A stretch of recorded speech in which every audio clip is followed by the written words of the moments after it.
Kekasih, di dalam dunia ini banyak agama. Tapi kalau kita mau melihat salah satu kesamaan dari agama-agama yang ada, dan itu salah satu perbedaan dari ajaran-ajaran yang kita percayai melalui Alkitab.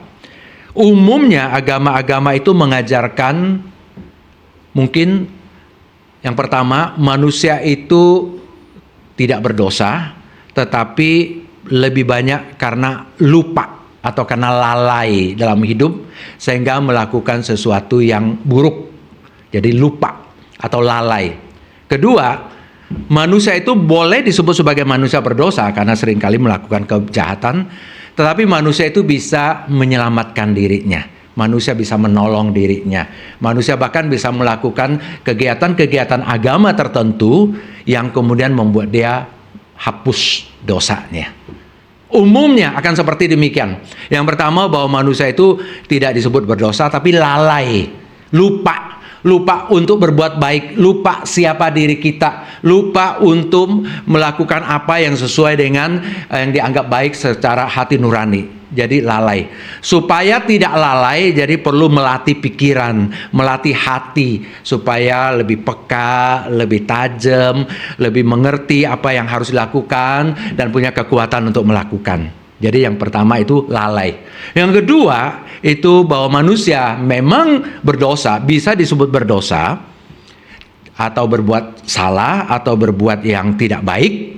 Tetapi manusia itu bisa menyelamatkan dirinya sendiri, bisa menolong dirinya sendiri, bisa menghapus dosanya sendiri dengan satu dan dua perbuatan-perbuatan yang diamanatkan oleh agamanya. Misalnya dengan berpuasa, misalnya dengan berbuat amal, derma, melakukan kebaikan ini dan kebaikan itu, sehingga kemudian dianggap akhirnya kita lahir kembali sebagai manusia yang putih murni. Saudara sekalian, ajaran-ajaran seperti ini memang umum di agama-agama lain, tetapi di dalam agama yang kita percayai, yaitu sesuai dengan ajaran Alkitab di dalam agama Kristen, tekanan justru sangat penting adalah bahwa manusia itu adalah manusia yang berdosa. Manusia itu manusia yang berdosa. Alkitab itu jelas mengatakan manusia itu berdosa. Dan kita sudah dengar minggu lalu, kalau saudara beribadah di GKY Green Lake, minggu lalu kita bicara mengenai manusia yang berdosa. Dan manusia yang berdosa itu manusia butuh penyelamatan. Manusia yang berdosa itu seperti orang yang tenggelam, perlu ditarik naik ke atas. Manusia yang berdosa itu seperti orang yang tersesat, butuh dibawa kembali ke jalan yang benar. Dan Alkitab menggambarkan dengan lebih tepat lagi adalah manusia yang berdosa itu adalah manusia yang terpisah dari Allah. Padahal manusia diciptakan untuk hidup bersama Allah. Seperti ikan diciptakan untuk hidup di air. Ketika ikan itu ada di darat, sepertinya itu tidak masalah, hanya soal lokasi yang berbeda. Tetapi sebenarnya bukan soal hanya lokasi, tapi habitatnya berbeda. Diciptakan untuk hidup di air, tapi dia berada di darat. 1-2 menit pertama mungkin dia masih merasa senang, karena tempatnya luas, berbeda dengan di air. Tapi setelah matahari cukup terik untuk membakar dia mulai merasakan kulitnya kering. Dan saat itulah dia berteriak, butuh penyelamatan. Kita demikian juga, saudara. Manusia itu berdosa. Kita diciptakan untuk hidup bersama Allah. Tapi karena kita memberontak, kita melawan Allah, kita terpisah dari Allah. Bahkan disebut mati. Kenapa mati? Karena kita digambarkan seperti hidup bersambungan dengan Allah sebagai sumber hidup. Ketika terpisah dari Allah, kita seperti satu alat listrik yang colokannya dicabut. Memang umumnya kalau sekarang alat-alat yang memakai listrik begitu dicabut langsung mati. Tapi kalau kita melihat kipas angin zaman dulu, sekarang sudah jarang orang pakai kipas angin. Saudara tahu kalau kipas angin sedang berputar seperti ini, saudara cabut listriknya, ya, dari colokannya cabut, nggak langsung mati, masih berputar. Orang pada detik itu masuk ke ruangan ketika kita mencabut kabel, dan dia tidak melihat kita mencabut kabel, pasti dia akan berpikir kipas angin itu masih hidup. Tapi sebenarnya hidup di atas nafas terakhirnya. Makanya Alkitab menyebut manusia yang berdosa, terpisah dari Allah, terpisah dari hidup Allah, itu adalah manusia yang mati. Upah dosa adalah maut. Kita butuh disambungkan kembali dengan Allah. Dan problemnya adalah kita tidak mampu menyelamatkan diri kita sendiri. Itu ajaran Alkitab. Kita tidak bisa menyatukan diri kita dengan Allah. Kita nggak bisa ambil kabel kita colokkan kepada listrik itu. Sumber hidup itu adalah dari Allah. Kita melawan Allah dan kita terlepas dari sumber hidup. Siapa yang bisa menolong kita? Siapa yang bisa menyambungkan kita kembali dengan Allah? Siapa yang bisa melepaskan kita dari hukuman-hukuman dosa supaya kita bisa kembali untuk hidup bersama dengan Allah? Saudara, karena itulah maka mengapa di dalam kekristenan, walaupun memang kita bicara manusia itu berdosa, kita bicara mengenai manusia itu butuh penyelamatan dan tidak mampu menyelamatkan diri sendiri, tapi itu tidak titik. Kita bicara mengenai kasih Allah. Kita bicara bahwa ada Allah bisa menolong kita. Tapi kalau kita belum sampai pada pengakuan bahwa kita berdosa, bahwa kita butuh penyelamatan, bahwa kita tidak mampu menyelamatkan diri sendiri, kita tidak akan pernah menghargai apa yang disebut dengan perbuatan Allah, kasih Allah, kebaikan Allah. Nggak akan bisa. Saya pernah mendengar satu ceramah dari orang beragama lain. Agama yang kita sehari-hari kita tahu, apalagi kita sebagai orang Tionghoa. Dalam ceramah itu dia mengatakan begini, saya kira dia juga menyindir dan menyinggung orang Kristen. Kami tidak seperti agama lain, kami tidak butuh juru selamat. Katanya gitu. Kenapa? Karena kami bisa menyelamatkan diri kami sendiri. Gayanya sombong sekali ngomong seperti itu. Kami tidak butuh juru selamat karena kami bisa menyelamatkan diri sendiri. Dan kita memang lihat agama-agama tertentu mengajarkan seperti demikian. Nah, orang yang menganggap bisa menyelamatkan diri sendiri mungkin bisa beragama tanpa Allah. Makanya ada agama yang disebut dengan non-teisme. Karena agama lebih bersifat adalah upacara-upacara, ritual-ritual atau kegiatan-kegiatan untuk membuat diri berkembang. Membuat diri seperti itu, menyelamatkan diri sendiri, membuat diri lebih baik. Tidak butuh lagi Allah. Tapi di dalam kekristenan kita bicara mengenai betul manusia itu berdosa, tapi itu bukan titik. Justru di situ mengingatkan kita butuh Allah. Kita butuh kasih Allah. Kalau Allah itu tidak pedulikan kita, kalau Allah itu nun jauh di sana, ya butuh Allah, butuh penyelamatan juga percuma. Karena Allah sibuk dengan dirinya sendiri. Seperti cerita dewa-dewi di zaman Yunani kuno. Allah sibuk berantem, Allah sibuk berperang, Allah sibuk dengan nafsu hidup sehari-harinya. Nggak peduli pada manusia. Tapi enggak, saudara, kita bicara mengenai Allah yang diajarkan oleh Alkitab. Allah yang kita kenal melalui Yesus Kristus. Itu adalah Allah yang peduli. Karena itulah kita bicara mengenai kasih, the love of God. Kasih Allah. Tapi kasih Allah yang seperti apa? Saudara sekalian, saya ingin mengatakan bahwa kasih Allah itu adalah kasih yang murni. Kasih yang mungkin hampir tidak pernah kita bisa definisikan secara tepat, secara manusiawi, secara bahasa manusia, secara pengalaman manusia. Kenapa? Karena saudara, kasih yang murni itu adalah muncul dari kemauan yang murni dari Allah. Kemauan murni. Saudara tahu kemauan, kehendak. Saya bisa mengatakan saya mengasihi seseorang mungkin dengan sangat tulus. Sangat tulus. Mungkin di baliknya ada alasan tertentu. Saya merasa dia cocok dengan saya. Cocok dengan saya. Jadi bilang, ini jodoh saya, ini jodoh saya. Soulmate, ya, jodoh saya. Nanti kalau udah menikah, tiba-tiba mungkin berpikir ada jodoh yang lebih baik di luar sana. Ya, maka mengapa orang berselingkuh? Kalau betul-betul itu jodohmu, mengapa kamu masih menatap orang lain seolah-olah dia kurang? Nah, saudara biasa bilang ngasih jodoh itu karena dia cantik, dia ganteng, karena sifatnya baik, karena sifatnya cocok, dan sebagainya. Artinya ada alasan tertentu di baliknya. Maka mengapa saya merasa cinta atau mengasihi dia? Dan itu umum terjadi, bukan saja dalam hal itu, tapi dalam hidup sehari-hari kita. Maka mengapa orang sering bicara kalau menikah itu jangan hanya dilandaskan soal kasih, tapi soal komitmen itu penting. Kenapa? Karena kasih itu seringkali luntur.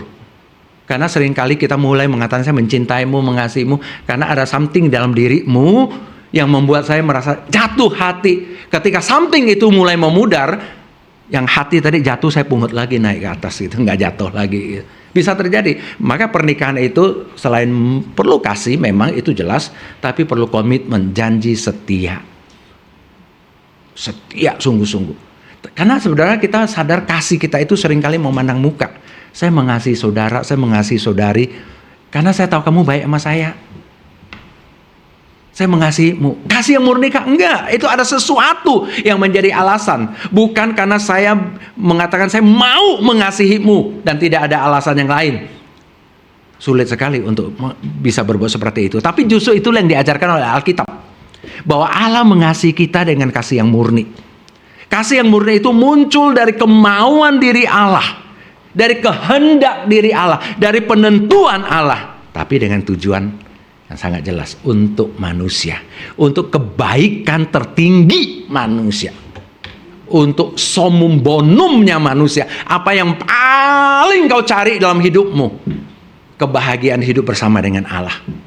Itu Allah berikan melalui cinta kasih-Nya kepada kita. Jadi saudara, ketika kita bicara mengenai manusia berdosa, itu baru dianoksa rohaninya. Tapi kita bicara sekarang mengenai penyembuhannya. Mengenai apa yang Allah lakukan untuk menyembuhkan kita. Solusi dari masalah manusia yang berdosa itu. Yaitu kasih Allah yang muncul dari kemauan yang murni untuk menyembuhkan kita. Memberikan kita yang terbaik, kebaikan yang tertinggi. Supaya kita memperoleh kembali apa yang seharusnya sesuai desain kita. Kita diciptakan untuk Allah, ciptakan untuk hidup dengan Allah. Nah, Allah ingin bawa kita kembali hidup dengan Allah. Bukan untuk dosa kita, bukan untuk diri sendiri, bukan untuk egoisme diri, untuk dunia ini, untuk setan. Bukan, tapi untuk Allah. Karena itulah saudara sekalian kita baca di dalam bacaan kita tadi. Kalimat-kalimat yang sangat luar biasa. Dalam kasih, Ia telah menentukan kita dari semula melalui Yesus Kristus untuk menjadi anak-anak-Nya sesuai dengan kerelaan kehendak-Nya. Supaya terpujilah anugerahnya yang mulia yang dikaruniakannya kepada kita di dalam Dia yang dikasihi-Nya. Sebab di dalam Dia kita beroleh penebusan melalui darah-Nya, yaitu pengampunan atas pelanggaran menurut kekayaan anugerah-Nya yang dilimpahkannya kepada kita dalam segala hikmat dan pengertian. Dari ayat-ayat inilah saya ingin mengajak kita merenungkan beberapa pokok yang sangat penting. Kasih Allah yang murni dinyatakan kepada kita ketika Dia menentukan kita untuk diselamatkan. Kasih Allah yang murni, kasih Allah yang sedalam-dalamnya diri Allah, kasih Allah yang muncul dari kemauan baiknya Allah, kemauan yang murni.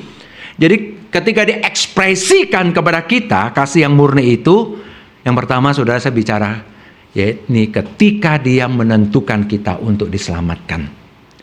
Soalnya kata menentukan seringkali kita tidak begitu suka.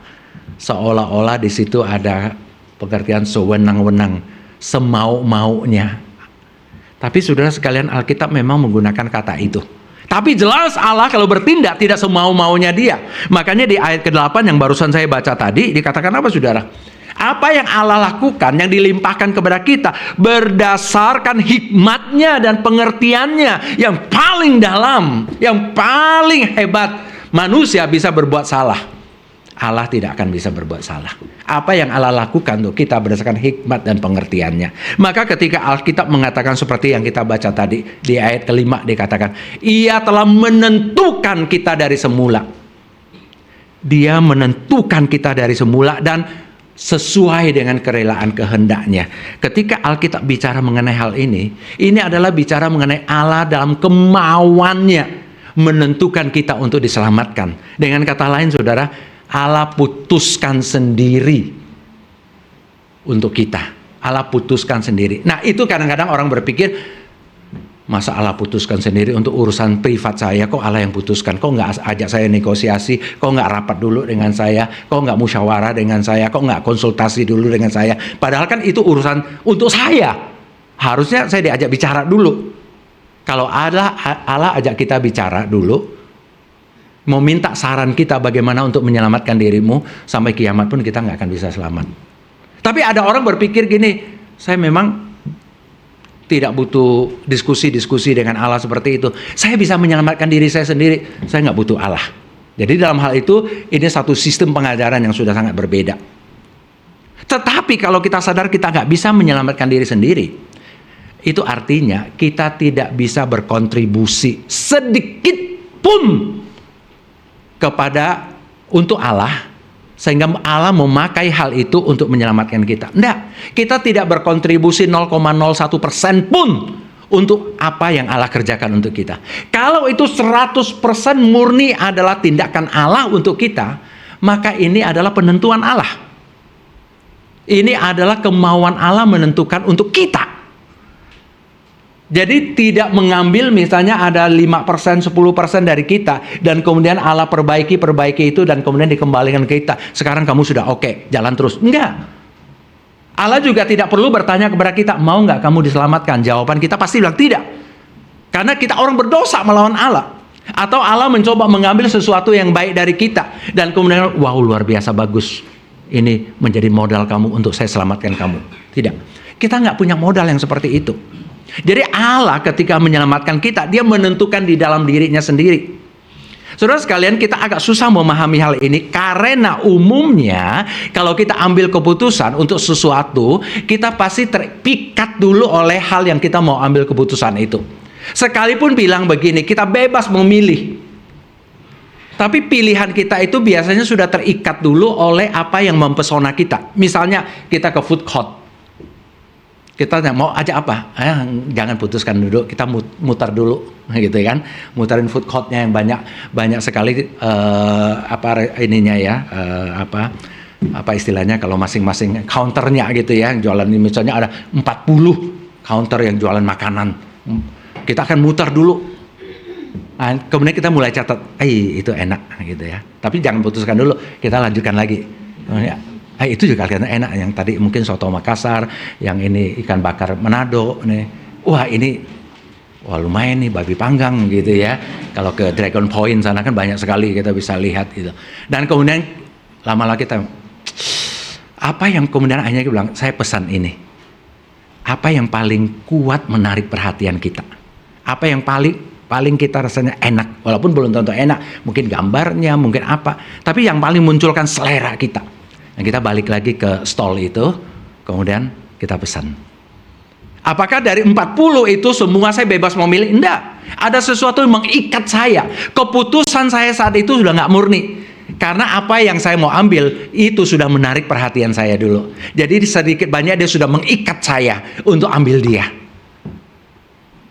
Tadi pagi saya ambil contoh berbeda. Tapi saya kira bagus juga. Saya termasuk orang yang suka makan durian. Saya pernah lah diajak sekali makan durian yang terenak. Itu namanya yang musangking tapi seri yang sangat tinggi, namanya golden something apa begitu. Ya, enaknya luar biasa. Dan saya pernah diajak makan gratis.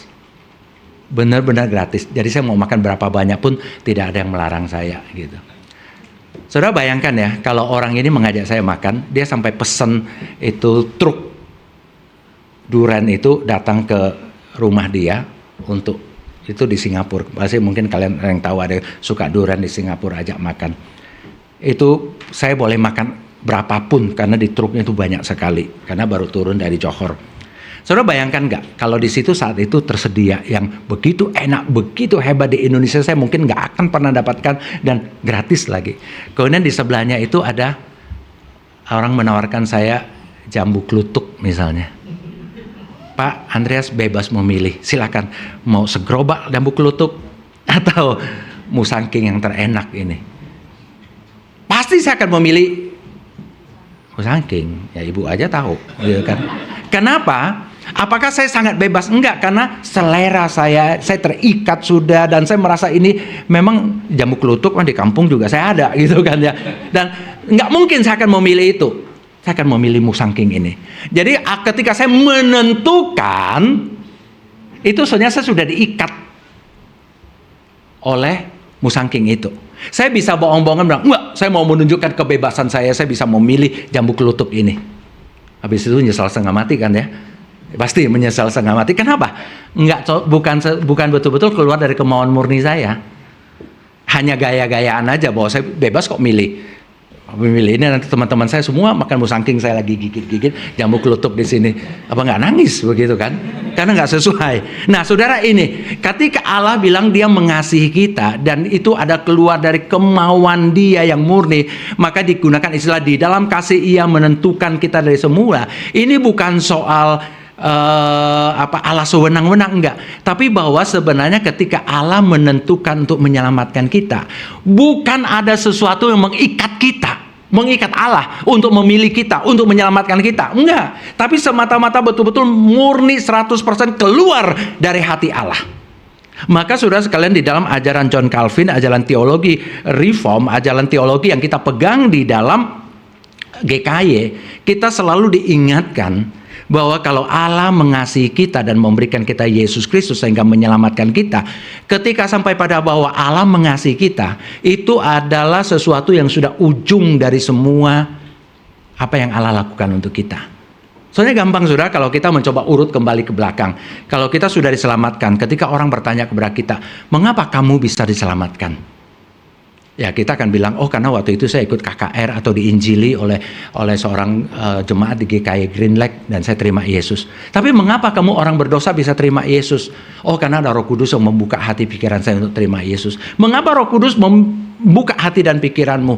Kalau pikir-pikir lagi kita bilang, ya memang saya nggak layak sih untuk mendapatkan semua kebaikan itu. Yang saya bisa jawab hanyalah bahwa Allah mengasihi saya. Itu jawaban yang sudah sangat bagus. Kalau ada orang yang masih ingin bertanya, mengapa Allah mengasihimu? Lebih baik jangan dijawab. Karena jawaban apapun itu sudah akan lebih rendah dari kasih itu sendiri. Coba kalau pulang ke rumah kamu tanya kepada istrimu, atau sebaliknya, kamu tanya pada suamimu, mengapa engkau mengasihiku? Ya, karena kamu cantik, karena kamu baik, karena saya nggak ada yang mencintai saya, kamu sendiri waktu SMA yang memperhatikan saya, dan sebagainya. Berarti ada alasan-alasan lain yang membuat kasih itu sebenarnya tidak terlalu murni lagi. Ada sesuatu kondisinya, syaratnya. Tapi kalau kita mau tanya kepada Allah, Allah mengapa engkau mengasihi aku? Allah kan nggak akan bilang, oh karena kamu rajin melayani gereja, kamu berbuat baik, oh karena persembahanmu banyak. Oh karena nggak ada yang lebih indah, lebih cantik dari kamu, lebih ganteng. Oh pasti nggak ada yang begitu kan? Atau saya tahu nanti kamu akan menjadi orang hebat di dunia ini untuk melayani di gereja. Nggak, kalau itu jawaban Allah, berarti Allah menyelamatkan kita berdasarkan apa yang ada pada kita. Padahal kita yakin, kita tahu ajaran kita mengenai manusia nggak bisa menyelamatkan diri sendiri. Tapi kalau Allah mau jawab pun, jawabannya tetap adalah kembali pada dirinya. Dia akan mengatakan begini, aku mengasihimu karena aku mau mengasihimu. Hanya itu. Hanya itu. Karena aku mau mengasihimu. Dan Calvin mengatakan kalau ada yang masih mau bertanya lagi, mengapa engkau mau? Itu pertanyaan yang sudah sama sekali tidak mungkin ada jawaban. Karena apa? Karena kemauan itu adalah esensi dalam diri Allah. Kita nggak bisa tanya lagi yang mengapa engkau mau. Dia pasti akan menjawab, karena memang aku mau. Begitu. Itulah yang disebut menentukan. Itulah dasar dari doktrin yang kita biasa sebut dengan predestinasi, doktrin pilihan. Allah ketika dia menyelamatkan kita 100% itu tindakan dia. Jadi kita bisa, Allah menentukan sendiri dalam dirinya untuk menyelamatkan saya. Bukan kontribusi saya, bukan kontribusi orang lain, bukan masa depan saya begitu cerah maka Allah kemudian menyelamatkan saya. Enggak, semata-mata penentuan dalam dirinya sendiri. 100% dari kebebasan Allah yang menentukan. Allah putuskan sendiri. Karena itulah saudara sekalian, kita paham betul dengan demikian, maka apa yang Allah lakukan itu betul-betul adalah anugerah. Diberikan 100% datang dari hati Allah. Karena itulah poin kedua yang kita bicarakan. Kasih Allah yang murni dinyatakan ketika dia mengaruniakan anaknya yang terkasih untuk mati bagi dosa-dosa kita. Kasih yang murni yang dinyatakan dalam dia menentukan kita untuk menjadi anak-anaknya, yang 100% keluar dari diri Allah, kasih yang murni ini juga yang menyediakan jalan keselamatan, yang memberikan jalan keselamatan. Dan bahasa Alkitab yang selalu digunakan itu adalah kata anugerah. Misalnya di ayat yang ke-6, supaya terpujilah anugerahnya yang mulia, yang dikaruniakannya kepada kita sesuai dengan kehendak, yang dikaruniakannya kepada kita di dalam Dia yang dikasihinya. Saudara, kata-kata yang sangat bagus. Yang poin pertama tadi adalah bahwa Allah menentukan dalam dirinya sendiri, bukan kontribusi kita, bukan kemampuan kita, bukan daya tarik kita membuat Allah datang kepada kita, enggak. Tapi betul-betul 100% murni dari Allah. Tapi kasih yang murni ini juga kasih yang menyediakan jalan keselamatannya. Dan jalan keselamatan itu diberikan kepada kita dengan gunakan kata grace, gracia, anugerah. Artinya pemberian yang sebenarnya kita nggak layak terima, tapi Allah berikan juga. Dan apa yang dikaruniakannya kepada kita, bungkusan karunia itu apa, barang karunia itu apa, dikatakan di dalam Dia, di dalam Yesus Kristus yang dikasihinya. Perlu ditekankan, anugerah itu luar biasa, pemberian Allah yang kita nggak layak terima, pemberian yang 100% keluar dari hati Allah berdasarkan kemauannya. Tapi pemberian itu begitu berharga sehingga ditekankan dengan perkataan pemberian itu adalah dalam bentuk Yesus Kristus, dan Yesus Kristus anak Allah ini adalah Dia yang dikasihinya. Makanya kenapa ada kisah Abraham mempersembahkan Ishak, itu hanya ilustrasi untuk nanti menggambarkan hati Allah. Saudara sekalian, mempersembahkan anak untuk dibawa ke altar itu beda sekali dengan mempersembahkan seekor domba. Domba pertama jelas itu binatang. Kedua masih ada domba ketiga, domba keempat, sampai malam kan domba ke-100. Jadi hilang satu, dipotong satu, nggak terlalu berasa. Walaupun memang berharga. Tapi anak. Tapi ada juga orang mempersembahkan anak nggak masalah kalau anaknya 12. Itu kan ya, Tuhan kasih satu, kasihlah gitu kan. Mau 3 juga saya kasih. 12 di rumah ribut sekali begitu.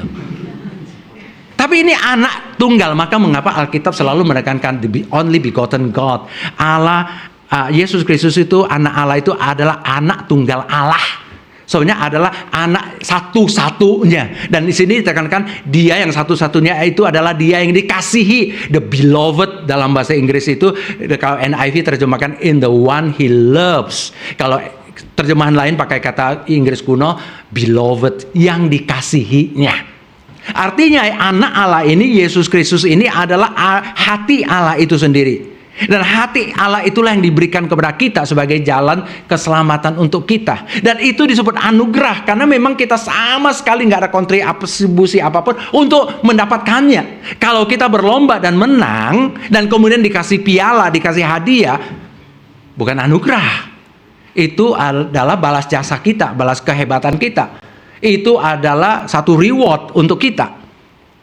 Tapi di dalam ajaran Alkitab, manusia tidak bisa membuat sedikit apapun berkontribusi pada Allah, kemudian Allah mengambil, menggenapkan 50%-nya. Enggak. Ini anugerah. Anugerah itu diberikan, dikaruniakan, betul-betul plak diberikan seperti itu. Dan bentuknya adalah Yesus Kristus. Dan Yesus Kristus adalah Dia yang dikasihinya. Saudara, kata-kata yang sangat kuat, kata-kata yang sangat luar biasa. Bahkan kemudian dikatakan yang dikasihinya itu rela diberikan kepada kita sampai bercucuran darah. Itu di ayat yang ke-7. Saya salah ketik, tulisnya ke-6, tapi sebenarnya ayat ke-7. Di dalam Dia kita beroleh penebusan melalui darahnya. Jadi bukan saja ini anak satu-satunya dan anak yang dikasihi, yang diberikan sebagai anugerah kepada kita, tapi yang diberikan itu sampai sedalam-dalamnya diberikan, sampai mati di kayu salib dengan gambaran darahnya itu, supaya kita terjadi penebusan. Saudara, ini kalah kasih yang murni. Kasih yang berdasarkan kemauannya, yang tidak sewenang-wenang, kasih yang keluar dari hikmat dan pengertiannya, tapi kasih yang betul-betul rela berkorban untuk mendamaikan kita dengan Allah melalui darahnya. Dan itu bicara mengenai penderitaan anak Allah yang datang kepada kita dan mati untuk kita. Saudara sekalian, dengan demikian dikatakan kita ada jalan penebusan, pendamaian. Yang minggu depan nanti akan dikupas lebih dalam mengenai jalan pendamaian ini. Dan yang ketiga, saudara sekalian, kasih Allah yang murni dinyatakan kepada kita ketika Dia mengampuni dosa kita dan menjadikan kita anak-anaknya. Problem kita tadi adalah masalah dosa. Dan menjadi problem besar karena kita bukan saja berdosa, kita butuh penyelamatan dari dosa-dosa itu. Dan lebih besar problemnya adalah kita tidak mampu menyelamatkan diri sendiri. Kita tidak mampu mengampuni diri sendiri. Kita tidak mampu membereskan dosa kita sendiri. Nah, kita butuh Allah, kasih Allah datang kepada kita untuk menolong kita, menyelamatkan kita. Dan Allah begitu mengasihi kita sampai Dia memberikan anaknya yang tunggal. Supaya apa? Supaya ketika kasih ini datang kepada kita melalui salib Yesus Kristus, kita mendapatkan pengampunan dan kita diangkat menjadi anak-anak Allah. Saudara sekalian, kalau ada cara yang mudah, Allah tidak akan memilih cara yang sulit. Itu kan hukum ekonomi dimanapun sama begitu. Dan Allah lebih pintar dari kita. Sederhana saudara, kalau Anda cuma sakit kepala agak pening-pening karena kurang tidur mungkin, besok pagi saudara agak pusing, saudara akan mungkin kalau kebiasaannya apa? Minum Neozep mungkin, minum Panadol cuma 1.000-2.000 rupiah, sudah cukup, segar lagi begitu. Atau tidur lagi sebentar lagi, atau minum air yang banyak. Apakah dengan pusing-pusing seperti itu saudara langsung kelabakan pergi ke Mount Elizabeth untuk minta dirawat inap selama 2 bulan di sana, operasi? Enggak. Kalau memang ada cara mudah untuk menyembuhkan sakit itu, cukup beli tetangga warung sebelah Panadol sebiji dan saudara merasa sudah enak plong. Tapi kalau saudara terdiagnosa sakit parah, cancer dan sebagainya, saudara nggak mungkin pergi cari Panadol di warung sebelah. Kenapa? Karena saudara tahu itu nggak bisa menolong. Dan kemudian kalau terdiagnosa memang perlu operasi dengan cara yang sangat sulit, kemudian kita akan lakukan juga. Saudara, Allah juga tahu, kalau memang dosa kita mudah diselesaikan, kalau dosa kita memang mudah diselesaikan dengan hanya 1-2 berbuat derma, 1-2 waktu berpuasa, 1-2 kali berbuat kebaikan, 1-2 kali membuat kehebatan, dan kemudian dosa kita beres, untuk apa Dia karuniakan anaknya yang tunggal untuk kita? Anak yang dikasihinya bahkan sampai mati di kayu salib. Itu kan seperti orang yang keluarkan miliaran rupiah di Mount Elizabeth hanya untuk sakit kepala yang bisa diselesaikan dengan Panadol. Allah bisa menghitung. Tapi justru karena penyakit kita parah yang tidak bisa diselesaikan dengan cara Panadol, Allah memberikan kita, sekalipun dengan harga yang sangat mahal, untuk pengampunan dosa kita. Yaitu tadi melalui penebusan oleh darah anaknya, melalui darah anaknya yaitu Yesus Kristus. Dan disitulah kemudian kita mendapat solusi masalah kita, pengampunan dosa, dan kita diangkat menjadi anak-anak Allah. Kita dibawa kembali ke hati Allah. Jadi Allah memberikan anaknya yang tunggal, anak yang dikasihinya, untuk Dia bisa mendapatkan anak-anak adopsinya untuk dibawa masuk ke dalam hatinya lagi, anak yang dikasihinya. Maka dikatakan begini, saudara, jelas di ayat kelima, di dalam kasih Allah telah menentukan kita dari semula melalui Yesus Kristus untuk menjadi anak-anaknya. Itu kerinduan Allah ketika Dia ciptakan kita, Dia ingin kita hidup bersama dengan Dia. Tapi kita berdosa, kita melawan Allah. Tapi Allah menentukan dalam dirinya, orang berdosa ini pun akan Dia bawa kembali ke dalam hatinya untuk menjadi anak-anaknya, untuk hidup bersama Dia, untuk koinonia, bersekutu dengan Dia, hidup di dalam ketaatan dan penyembahan kepada Allah dan memuliakan Allah. Itu yang Allah inginkan, itu yang Allah tentukan dalam hatinya, dalam kemauan yang murni itu. Dan saudara sekalian, untuk itulah maka kemudian Dia berikan Yesus Kristus. Melalui Yesus Kristus, melalui penebusan oleh darahnya, sehingga kemudian terjadi pengampunan dosa. Di dalam Dia kita beroleh penebusan melalui darahnya, yaitu pengampunan atas pelanggaran. Istilah pengampunan atas pelanggaran saya kutip dari Alkitab terjemahan TB2 kalau saudara baca di TB1 itu tertulis pengampunan dosa. Pengertiannya sama, saudara. Pelanggaran itu terjemahan yang lebih tepat. Tapi itu justru lebih kuat. Kenapa?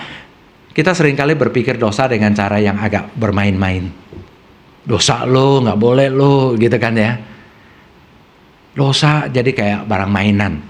Tapi sebenarnya istilah pelanggaran itu, saudara, itu kayak begini. Allah bilang, nggak boleh lewat. Bilang, bodoh amat, boleh lewat juga. Kira-kira gitu. Nggak menghargai Allah, nggak menghormati Allah. Apa yang Allah larang kita lakukan, apa yang Allah suruh kita abaikan. Sebenarnya itu pelanggaran. Dari situlah muncul dosa. Dari sekian ratus dan bahkan ribuan pohon yang buahnya boleh dimakan, ada satu pohon Allah bilang jangan makan buahnya. Karena tidak menghormati Allah. Ratusan ribuan pohon yang buahnya boleh dimakan, itu tiba-tiba lenyap kemuliaannya. Hanya satu yang gak boleh dimakan, itu dimakan. Ada kemarahan, kecurigaan, pemberontakan, tidak hormat pada Allah. Bahkan tidak bersyukur lagi. Kalau kita kan biasa berpikir begini, ya satu doang yang gak boleh dimakan, masih ada 100 yang boleh dimakan. Nikmati dulu lah semuanya ini. Begitu, kenapa masih bisa berpikir pikiran-pikiran jelek tentang Allah hanya karena satu itu. Begitu. Jadi begitu banyak yang boleh, satu nggak boleh. Tapi kemudian sengaja dilanggar. Persis seperti yang kita lakukan hidup sehari-hari kita. Melawan Allah, melanggar Allah. Padahal banyak hal yang kita tahu tentang apa yang Allah inginkan bagi kita. Tapi kita biasanya nggak peduli. Nah saudara itu. Tapi Allah mau mengampuni dosa kita. Allah mau mengampuni pelanggaran-pelanggaran kita. Tapi di mana terjadinya itu? Di dalam Dia. Di dalam Yesus Kristus, melalui darahnya, yaitu kematiannya di kayu salib, kita beroleh penebusan, yaitu pengampunan atas pelanggaran dan dosa kita. Kasih yang mengatasi dosa-dosa, kasih yang melampaui dosa-dosa kita, adalah kasih yang rela berkorban untuk menyelesaikan masalah kita, untuk menyembuhkan penyakit kita. Jadi kalau memang harus dirawat di rumah sakit berbulan-bulan, mengeluarkan uang banyak, lakukanlah itu, karena memang penyakitmu parah. Itu kan. Bahkan tanpa tahu penyakitmu pun, kalau engkau bilang aku sudah dirawat sebulan di rumah sakit ini, sudah habiskan sekian ratus juta, saya akan tahu penyakitmu itu parah sekali. Allah ketika memberikan anak yang tunggal mati di kayu salib untuk membereskan masalah dosa, itu berarti dosa masalah yang serius, beratnya luar biasa. Makanya manusia nggak bisa selesaikan. Manusia nggak mungkin bisa menolong diri sendiri. Hanya Allah yang menjadi manusia yang bisa menolong kita. Nah disitulah saudara sekalian, kita bicara mengenai kasih Allah. Kasih yang begitu murni, yang keluar dari dirinya sendiri, yang datang kepada kita dalam bentuk anugerah yang begitu berharga, yaitu Yesus Kristus Sang Anak Allah yang dikasihi oleh Sang Bapa, tapi diberikan kepada kita bahkan sampai mati di kayu salib. Tapi itulah kemudian menjadi jalan pengampunan dosa, jalan untuk pengampunan pelanggaran-pelanggaran kita, dan kita diangkat kembali menjadi anak-anak Allah, hidup bersama Allah, hidup di dalam diri Allah, hidup untuk menjadi hati Allah lagi yang dikasihinya. Saudara sekalian, karena itulah maka mengapa sebenarnya tema kekristenan, tema hidup kita itu adalah because of love, karena kasih. Karena kasih, saudara. Memang hidup kita ini banyak hal-hal yang jelek, tapi jangan lupa kasih Allah mengatasi kejelekan kita. Memang hidup kita ini banyak menderita, itu betul, tapi jangan lupa kasih Allah menolong kita dalam penderitaan untuk selalu melihat kasih yang luar biasa yang sudah datang kepada kita. Maka saya seringkali bertanya menjawab pertanyaan-pertanyaan orang yang bertanya, di mana Allah ketika aku menderita? Di mana Allah ketika aku sakit? Di mana Allah ketika aku mengalami kesulitan? Di mana Allah ketika aku ditipu oleh pinjol? Di mana Allah ketika rekening bank saya dihack dan sebagainya? Betul, saudara, dalam kondisi yang seperti itu, seperti semua sudah gelap, bahkan saya nggak melihat tangan Allah lagi yang menolong saya. Saya biasa menjawab seperti ini, lihat kepada salib ini. Ya, ini kebetulan karena pendek, jadi saya bisa sentuh sampai di sini. Ya. Kalau di mana ya, di Greenfield, Puri, nggak mungkin karena tinggi sekali begitu. Tapi bagus juga, bisa langsung sentuh. Tapi betul saudara, ini adalah kasat matanya kehadiran kasih Allah untuk kita. Tadi yang saya bilang, ini seperti bill tagihan 2 miliar ketika kita pengobatan di Mount Elizabeth. Ya, kita simpan baik-baik, mengingatkan kepada kita bahwa pengorbanan seperti itulah yang menyembuhkan saya. Kalau beli Panadol nggak usah pakai bil, ya kan? Itu mudah sekali. Tapi ini kayak bilnya Allah buat kita ketika Dia menolong kita dengan cara yang paling mahal. Kalau kita masih bertanya di mana kasih Allah, mungkin memang ada saat-saat gelap kita nggak bisa melihat. Tapi yang paling nyata adalah ketika kita masih memandang pada salib ini, kita tahu. Karena kasih Allah datang pada saya, karena kasih Allah menyelamatkan saya, karena kasih Allah memberikan anak terkasihnya untuk saya, supaya saya bisa diangkat kembali ke hati Allah. Karena kasih juga saya menjalani kehidupan ini. Kadang-kadang saya nggak bisa melihat dengan jelas kasih itu, tapi saya tahu Allah ada bersama dengan aku. Dan salib ini adalah semacam tanda perjanjian Allah dengan kita.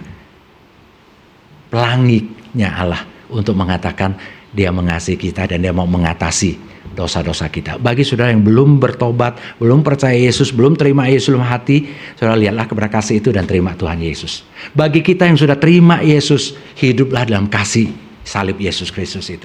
Bagi kita yang sudah nggak suka kabarkan Injil, jangan lupa saudara, ini kasih Allah yang terbesar untuk menjawab masalah manusia yang berdosa. Kabarkan Injil, beritakan kepada lebih banyak orang. Tuhan memberkati kita. Mari kita akan berdoa bersama. Bapa di sorga, biarlah firman-Mu boleh terus berbicara untuk kami. Kami mohon Engkau menolong kami. Dengan diri kami sendiri, kami tidak akan mampu menyelamatkan diri, tidak akan mampu menolong diri kami, bahkan tidak akan mampu menjalani hidup ini sesuai keinginan Tuhan. Karena itulah kami butuhkan kehadiran-Mu di tengah-tengah kami. Dan Engkau sudah nyatakan, Engkau sedang nyatakan, dan Engkau akan nyatakan lagi betapa luar biasanya kasih-Mu untuk kami. Engkau memilih kami, Engkau menentukan kami, Engkau memberikan jalan penyelamatan buat kami, Engkau mengampuni dosa-dosa kami oleh penebusan darah Yesus Kristus, dan oleh karena kasih itu juga Engkau yang terus memimpin kehidupan kami. Terima kasih Bapa, terpujilah nama-Mu untuk waktu ini boleh mendengarkan firman-Mu. Di dalam nama Tuhan Yesus Kristus kami berdoa. Amin.